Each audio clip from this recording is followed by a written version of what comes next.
Dahil naman sa kakaunting bilang ng enrollees sa West Central Elementary School 1 sa Dagupan City, class section binawasan. Para sa detalye ng balitang yan, may live report si Jasmine Gabriel Galban. Jasmine?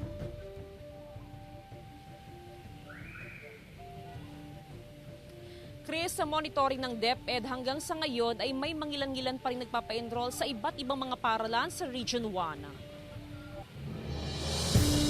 Mula sa mahigit 1,700 na learners noong nakaraang school year, umabot na lang ngayon sa mahigit 1,600 ang total enrollees ng West Central Elementary School 1 para sa school year 2024-2025. Marami raw ang lumipat sa ibang paaralan. May grade level na nagbawas kami po ng isang teacher, nilipat namin sa iba kasi kukunti yung enrollees nila. Bunsod dito, nagbawas ng class section sa ilang grade level. Binawasan din ang bilang ng mga learners sa kada section. Ngayon, nasa 30 learner na lang ang kada section sa paaralan. Para sa akin, mas okay yun. Kasi pag marami, mahirap magulo yung iba. Ang gugulo nila at saka siksikan po.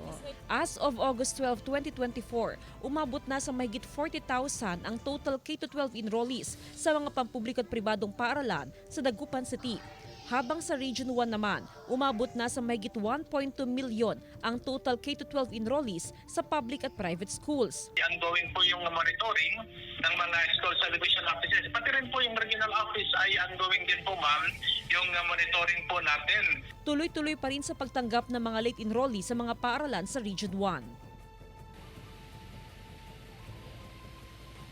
Chris, bagamat may mga eskwelahan na mababa ang bilang ng kanilang enrollees ngayong school year, ay marami rin daw eskwelahan ang nakapagtala ng mataas na bilang ng enrollees. Kaya naman may mga paaralan pa rin sa ngayon ang nagpapatupad ng shifting para maiwasan yung siksikan ng learner sa mga silid-aralana.